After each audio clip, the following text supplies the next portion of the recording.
नहीं माँ, तुम मुझे अकेला छोड़कर कैसे जा सकती हो? मेरा तो यहाँ अपना कोई भी नहीं है। माँ जाने से पहले मुझे मेरे उस बाप का नाम बता दे, मैं उसका गिरेबान पकड़कर ये पूछ सकूं कि मेरी माँ ने तेरा क्या बिगाड़ा था, जो तूने उसके माथे पर काला दाग लगा दिया और इस तरह मरने के लिए छोड़ दिया। ये कहते कहते कार्तिक अपनी माँ से लिपटकर बहुत ही रो रहा था। कार्तिक ने अपने पड़ोस में रहने वाले वर्मा अंकल के दरवाजे पर जाकर डोरबेल बजाई। बहुत देर बाद एक औरत ने दरवाज़ा खोला, लेकिन गंदी नाली के कीड़े जाने कहाँ से आ जाते हैं, ये कहते हुए दरवाज़ा बंद कर दिया। कार्तिक ने कई दरवाजे पर दस्तक दी, परंतु किसी ने भी कोई सहायता नहीं की, केवल गालियाँ देकर दरवाज़ा बंद कर दिया।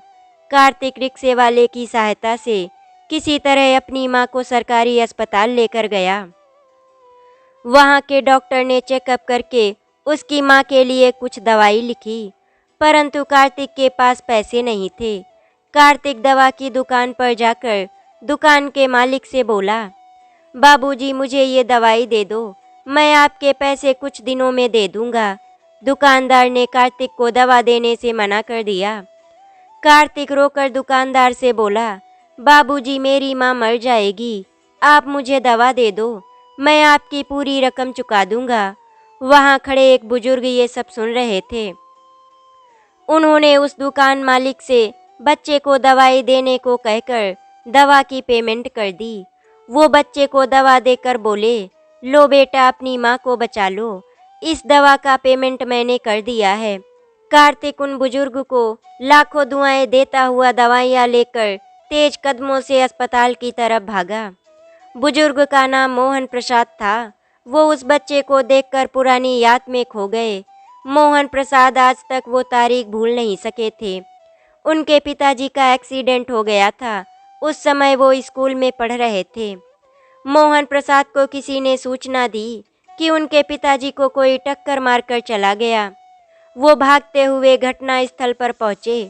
उनके पिताजी के सिर में चोट बहुत आई थी। वो अपने पिताजी को बहुत कठिनाई से अस्पताल लेकर गए थे।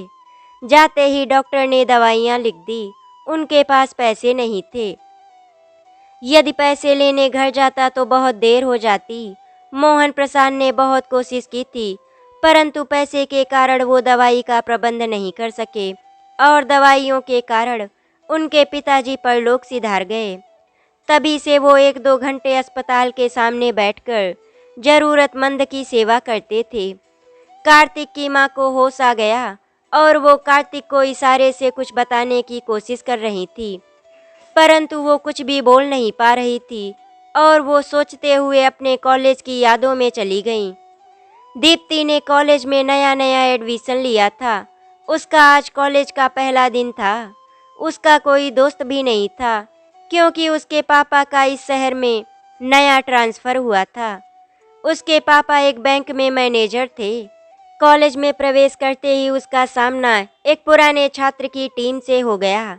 उनमें से एक लड़के ने पूछा, तुम्हारा नाम क्या है? दीप्ति ने हकलाते हुए उत्तर दिया, जी दीप्ति। दूसरे लड़के ने पूछा, क्या तुम्हें डांस करना आता है? दीप्ति चुप रही। उनमें से एक लड़का बोला, दीप्ति तुम यहाँ से ऐसे नहीं जा सकती हो, अब तुम्हें डांस तो करना ही होगा। मैं गाना गाता हूँ, डांस तुम्हें ही करना है। ये कहकर वो लड़का, जिसका नाम दीपक था, वो गाना गाने लगा। नाच मेरी बुलबुल पैसा मिलेगा, यार तुझे ऐसा कहाँ मिलेगा। दीप्ति उनसे बचकर जाना चाहती थी, परंतु वो बिना डांस किए जाने ही नहीं दे रहे थे। दीपक ने तो उसकी कमर में अपने हाथ डालकर ठुमके लगाना शुरू कर दिया। दीप्ति दीपक से बोली, प्लीज़ मुझे जाने दो, मुझे डांस करना नहीं आता। दीपक को उसके ऊपर तरस आ गया और बोला, आज मैं दीप्ति के बदले डांस कर देता हूँ, जब ये सीख लेगी तब कर देगी, जाने दो इसे। तुझे इस पर तरस आ गया और इसके लिए जनाब डांस करने को भी तैयार हो गए। कहीं जनाब को कुछ तो नहीं हो गया है? उनमें से एक लड़के ने दीपक से पूछा। दीपक बोला, क्या तू पागल हो गया है? मैं तो उसके चेहरे को देखकर कह रहा हूँ, उस पर हमारा डांस उधार रहा। और इतना कहकर उसने दीप्ति को जाने का इशारा कर दिया। दीप्ति भी थैंक्स कहकर चली गई। दीपक का एक दिन दीप्ति से अकेले में सामना हो गया। तब दीपक बोला, देखो दीप्ति, तुम्हारा ये रोज थैंक यू बोलना अच्छा नहीं लगता। सभी दोस्त मेरा मजाक बनाते हैं कि मुझे तुमसे कुछ हो गया है। दीप्ति ये चुपचाप सुनती रही और दीपक बोलता रहा, दीप्ति, मैंने तो उस दिन तुमको यूं ही जाने को कह दिया था। क्या तुम भी उन लड़कों की तरह ही सोचती हो? क्या मुझे तुमसे असल में कुछ कुछ होने लगा है? दीप्ति दीपक की बात पर हंसकर चली गई। दीपक एक बहुत अमीर परिवार से था। उसके पापा का ज्वेलरी का बिजनेस था। वो कॉलेज में केवल मस्ती करने आता था। इस कॉलेज में उसके पापा ट्रस्टी थे। वो हमेशा कॉलेज को बहुत बड़ी रकम देते थे। दीप्ति भी दीपक की तरफ आकर्षित हो रही थी, परंतु जब उसे दीपक के विषय में पता चला कि वो अमीर बाप का बेटा है, उसने दीपक से दूरी बना ली। दीप्ति दीपक से जितनी दूर जाने की सोचती, उससे अधिक दीपक उसके नज़दीक आ जाता और इस तरह दीपक ने एक दिन दीप्ति को अकेला पाकर उससे अपने प्यार का इजहार भी कर दिया। दीप्ति ने दीपक को समझाया कि मैं एक बहुत छोटे परिवार से हूँ, हम दोनों कभी भी एक नहीं हो सकेंगे, अतः ये ठीक नहीं है। परंतु दीपक को दीप्ति से जुदा नहीं होना चाहता था। दीपक ने एक दिन दीप्ति को एक होटल में बुलाकर संबंध बना लिए। दीप्ति के जीवन का वो दिन सबसे मनहूस दिन था, क्योंकि अब वो दीपक के बच्चे की मां बनने वाली थी। दीप्ति ने दीपक को मिलने बुलाया। दीपक ने आते ही दीप्ति से अचानक बुलाने का कारण पूछा। दीप्ति, मुझे यहाँ क्यों बुलाया है? दीप्ति ने दीपक की आंखों में आंखें डालकर कहा।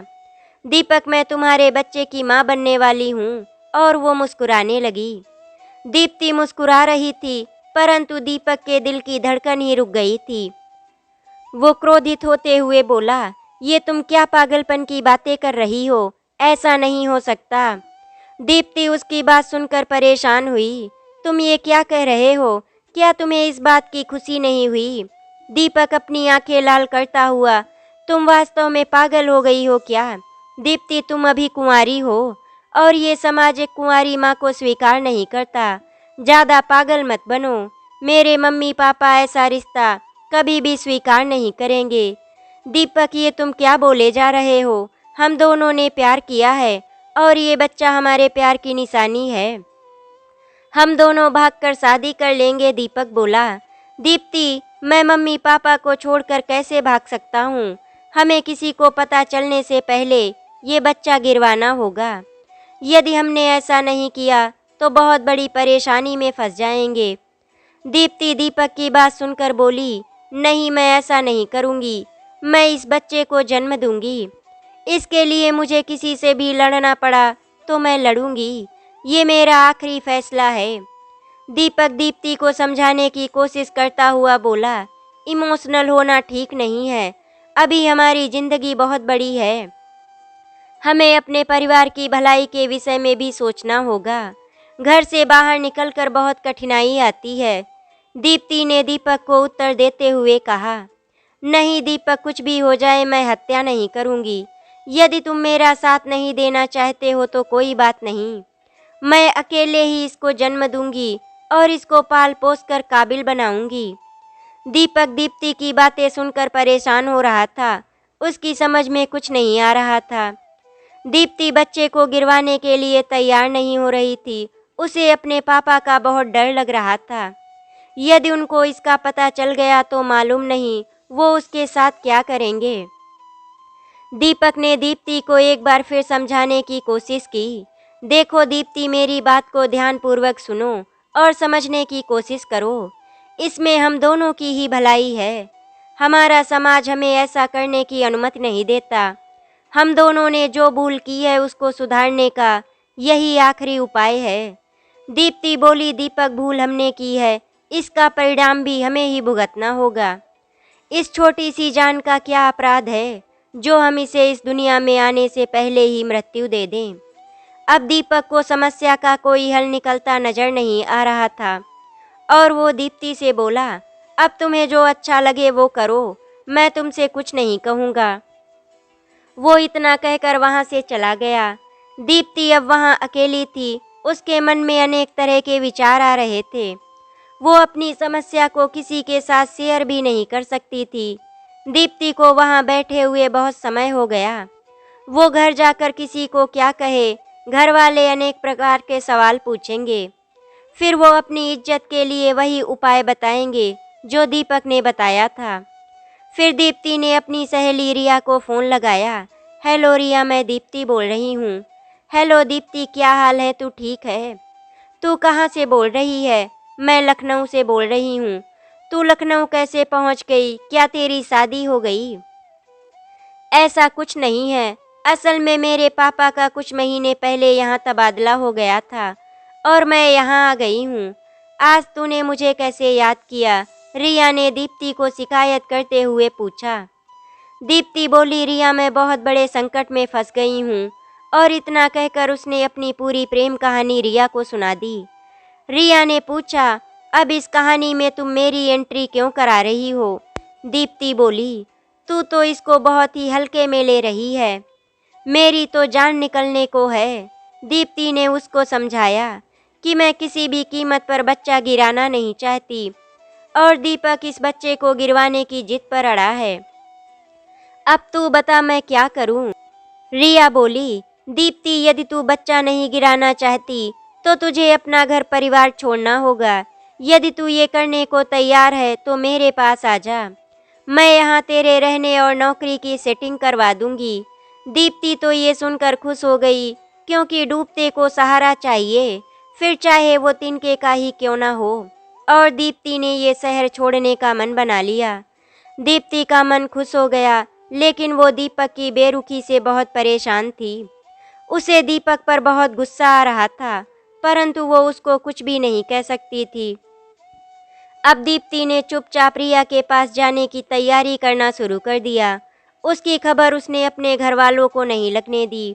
दीप्ति ने दीपक से मिलना जुलना भी बंद कर दिया। उसने दीपक का नंबर भी ब्लॉक कर दिया और एक दिन कॉलेज से टूर का बहाना बनाकर एक बैग में अपना सामान लेकर वो निकल गई। दीप्ति के मम्मी पापा को तो इस बात का जब पता चला, जब उसके हाथ का लिखा हुआ लेटर उसके भाई के हाथ लग गया। उसके भाई ने वो पत्र अपनी मम्मी को दिखाया। उसकी मम्मी के तो होश उड़ गए। जब ये समाचार उसके पापा ने सुना तो उनको इस पर विश्वास ही नहीं हो रहा था। उनका सिर शर्म से झुक गया। उनको यही चिंता सता रही थी कि वो लोगों को क्या बताएंगे।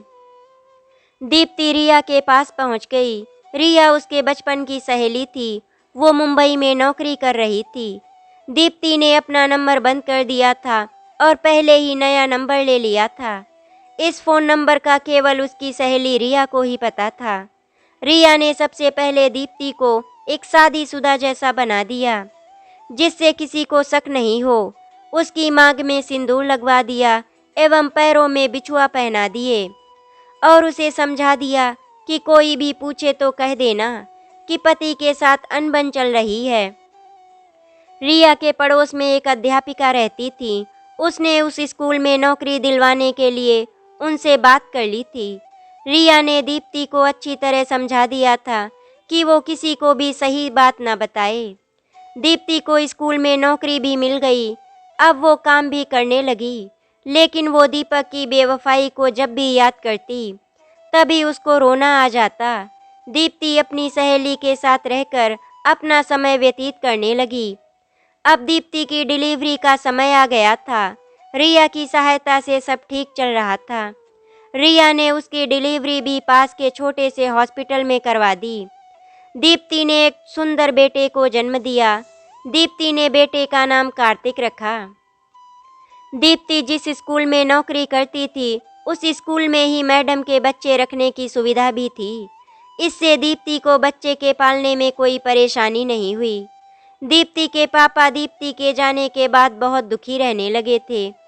दीप्ति के पापा ने वहां से अपना ट्रांसफ़र करवा लिया। कार्तिक धीरे धीरे बड़ा हो रहा था। दीप्ति ने कार्तिक के पापा का नाम दीपक ही लिखवाया था, क्योंकि हॉस्पिटल में उसके पति का नाम पूछा गया था। दीप्ति के साथ सब कुछ ठीक चल रहा था कि अचानक उसकी सहेली का वहां से बेंगलुरु ट्रांसफ़र हो गया। अब दीप्ति वहाँ अकेली रह गई थी। तब तक रिया की सहायता से उसे कोई परेशानी नहीं हुई थी, परंतु इतने बड़े शहर में एक अकेली लड़की का रहना, ऊपर से कुंवारी माँ। अब दीप्ति को डर लगने लगा था। जब रिया वहाँ से गई तब दीप्ति खूब रोई थी और उसने उसे वहाँ कोई काम देखने को कहा था। कुछ समय बाद दीप्ति को उसके स्कूल से निकाल दिया गया। अब वो बहुत परेशान रहने लगी। बिना काम के इतने बड़े शहर में कैसे रहती। अब वो नौकरी के लिए इधर उधर भाग रही थी, लेकिन अकेली औरत को देखकर सभी उसकी तरफ दूसरी नज़र से देखते थे। अब दीप्ति को अपने निर्णय पर पछतावा भी होता था, लेकिन वो क्या कर सकती थी। इस बीच दीप्ति की मुलाकात एक औरत से हुई। वो दीप्ति से उसकी कहानी सुनकर उसे हमदर्दी की बातें करके उसे फंसाने लगी। दीप्ति उसके अंदर छिपी हुई चालाकी को समझ नहीं सकी और उसकी बातों में आ गई। एक औरत ने उसे एक फैक्ट्री में काम करने के लिए राजी कर लिया। वो उसको फंसाकर फैक्ट्री में ले गई। उसने दीप्ति को फैक्ट्री के मैनेजर से मिलवाया। वो मैनेजर बहुत ही घटिया इंसान था। वो औरत उसकी दलाल थी। वो मैनेजर उसके साथ गंदी हरकतें करता और उनका वीडियो बनाकर फिर उनको ब्लैकमेल करता था। वो औरत दीप्ति को भी उसके पास ले गई। दीप्ति उसको पहचान न सकी, क्योंकि उसे उस समय अपने बच्चे का और अपना पेट भरने के लिए काम की आवश्यकता थी। मैनेजर दीप्ति के साथ मीठी मीठी बातें करने लगा और उससे बोला कि तुम चिंता क्यों करती हो, मैं तुम्हें यहाँ परमानेंट काम दिला दूंगा। तुम्हें इसके लिए एक फॉर्म भरना होगा।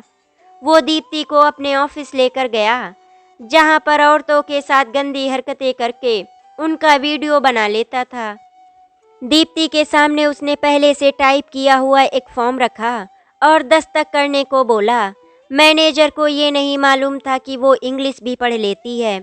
मैनेजर की ये सबसे बड़ी भूल थी। दीप्ति उस पर टाइप किया हुआ मैटर पढ़ने लगी।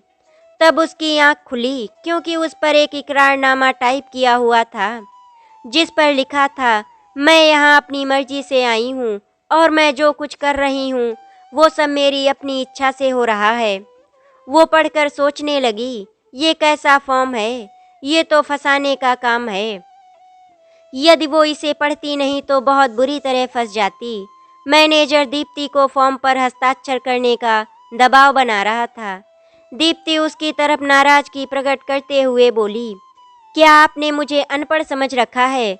किसी भी पेपर पर अपने हस्ताक्षर करने से पहले उसे पढ़ना तो होगा। मैं बिना पढ़े अपने हस्ताक्षर कैसे कर दूं?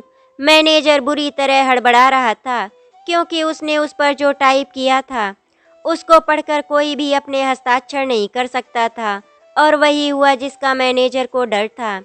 ये कैसा फॉर्म है? इस पर जो लिखा है उसे पढ़कर कोई भी अपने हस्ताक्षर कैसे कर सकता है?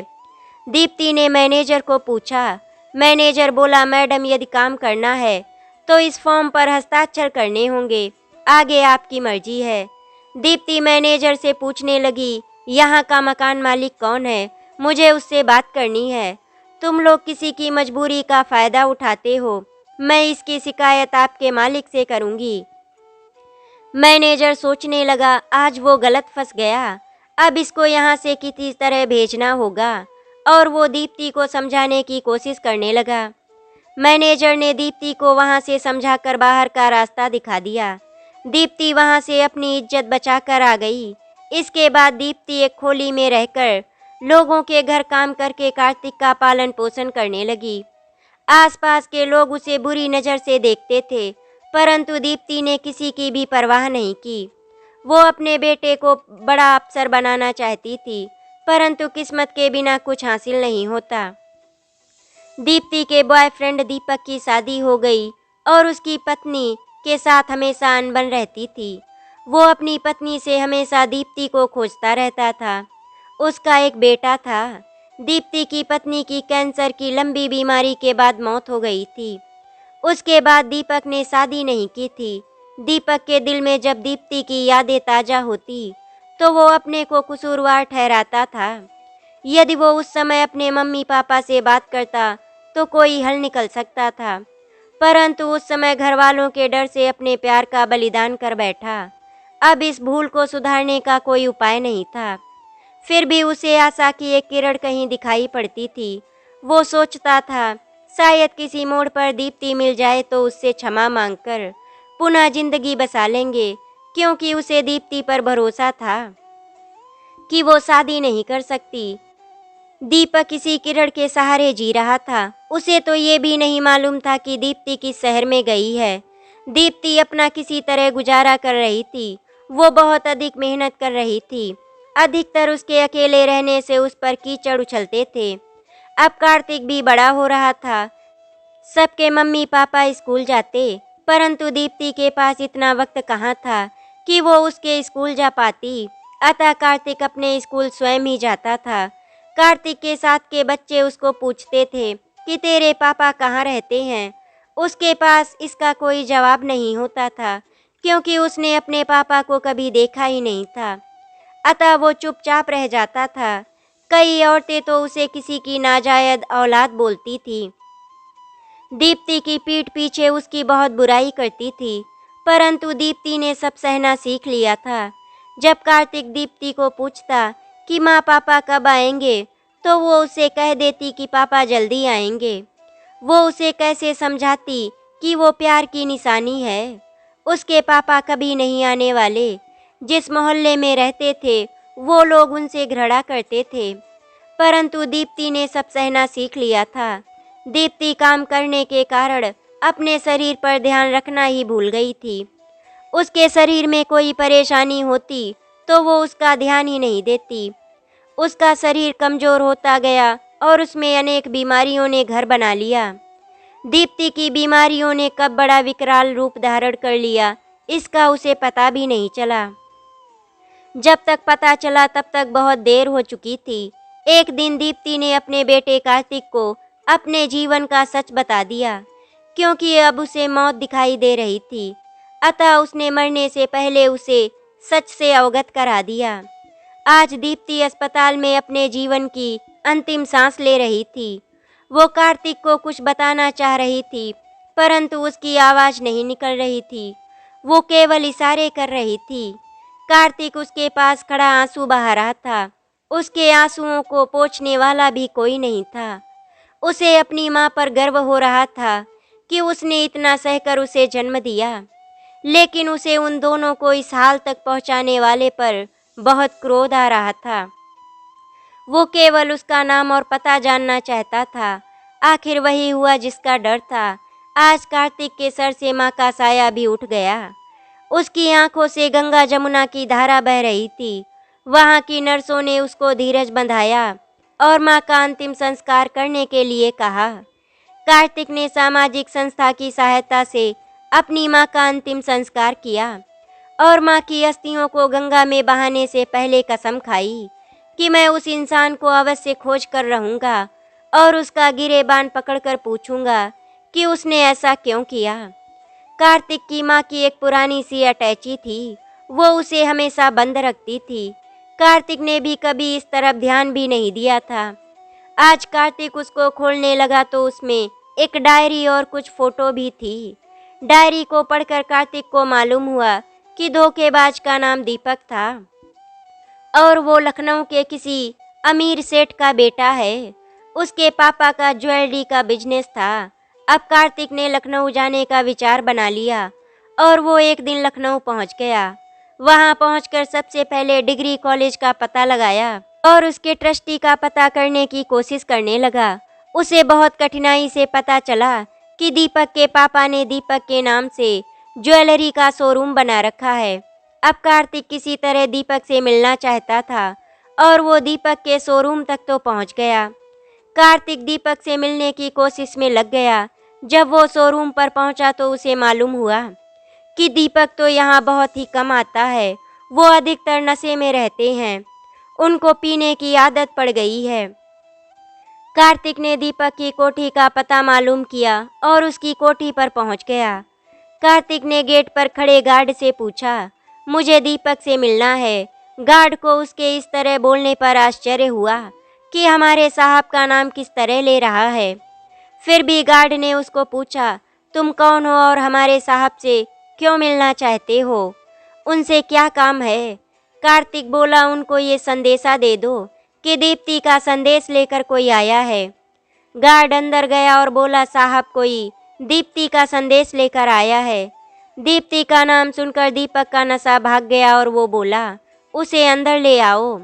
जब गार्ड ने कार्तिक से कहा, साहब आपको अंदर बुला रहे हैं, कार्तिक को आश्चर्य हुआ कि दीप्ति के नाम से उसने इतनी आसानी से किसी अजनबी को कैसे अंदर आने की अनुमति दे दी। जब कार्तिक अंदर पहुंचा तो वहां का दृश्य देखकर वो दंग रह गया। एक सेंटर टेबल पर अनेक प्रकार की शराब रखी हुई थी। सामने की दीवार पर उसकी माँ की फोटो के साथ वही आदमी है जिसकी फोटो उसे माँ की अटैची में मिली थी। कार्तिक का मस्तिष्क घूम रहा था और वो सोच रहा था, क्या आदमी भी बहुत अजीब है, जिसने उसकी माँ को अपनी जिंदगी से निकाल दिया। वो आज उसकी फोटो लगाकर क्या दिखाना चाहता है? दीपक ने कार्तिक से प्रश्न किया, तुम कौन हो? तुम दीप्ति को कैसे जानते हो? वो कहाँ पर है? एक साथ इतने प्रश्न सुनकर कार्तिक बोला, मैं उनका बेटा हूँ। मैं आज तुमसे कुछ पूछने आया हूँ। जो पूछना है बाद में पूछना बेटा, पहले मुझे दीप्ति से मिलवा दो। वो पागलों की तरह कार्तिक को पकड़कर बोला, बेटा ये अधिकार आपको किसने दिया? ये अधिकार केवल मेरी माँ को था। कार्तिक ने उत्तर दिया, माँ को था इसका क्या मतलब है? क्या हुआ दीप्ति को? दीपक ने कार्तिक से पूछा। माँ मुझे छोड़कर चली गई, कार्तिक ने रोते हुए दीपक को बताया। आज दीपक बहुत दुखी था। कार्तिक दीपक से पूछने लगा, आपने मेरी माँ के साथ इतना बड़ा धोखा क्यों किया? आप स्वयं यहाँ कोठी में बैठकर शराब पीकर नाटक कर रहे हो। आप क्या समझो मुझे सभी नाजायज कहते हैं, आपको क्या फर्क पड़ता है? आप एक पैग पीकर सब भूल जाओगे। दीपक बोला, बेटा आज तुम कुछ भी कह सकते हो, मैं तुम्हारा अपराधी हूँ। मुझे इसकी सजा मिलनी चाहिए। मैंने दीप्ति को कहाँ नहीं खोजा, परंतु मैं इसमें सफल नहीं हो सका। मैं आत्महत्या करना चाहता था, परंतु ये सोच कर रह जाता कि शायद किसी मोड़ पर मिलेगी। आज तक इसी आशा में जी रहा था, परंतु आज वो आशा का भी दीपक बुझ गया। लो बेटा ये रिवॉल्वर और मुझे गोली मार दो। मैं तुम दोनों का अपराधी हूँ। कार्तिक को अब उस पर दया आ रही थी। वो सोचने लगा कि ये सब तकदीर का खेल है, तभी तो सब उसे नाजायज कहते हैं, जबकि नाजायज मैं नहीं था। अब मैं उनके मुंह पर तमाचा मारकर कहूँगा कि मैं नाजायज नहीं हूँ, मैं दीपक व दीप्ति के प्यार की निशानी हूँ। दीपक बोला, बेटा तुझे बेटा कहने का अधिकार तो मैंने उसी दिन खो दिया था जिस दिन दीप्ति मुझे छोड़कर चली गई थी। अब तेरी मर्जी है, तुझे जो अच्छा लगे वो कर। मुझे दंड दे अथवा माफ कर दे। कार्तिक बोला, नहीं पापा, मैं कौन होता हूँ आपको दंड देने वाला? हमारी तकदीर में जो लिखा था वो भोग लिया। मेरी माँ ने बहुत दुख सहे थे, मैं उनको भूल नहीं सकता, परंतु उसने कभी हिम्मत नहीं छोड़ी थी। पापा शब्द सुनकर दीपक ने कार्तिक को अपनी छाती से लगा लिया और उसे प्यार करने लगा। पापा ये शब्द आप पर शोभा नहीं देता।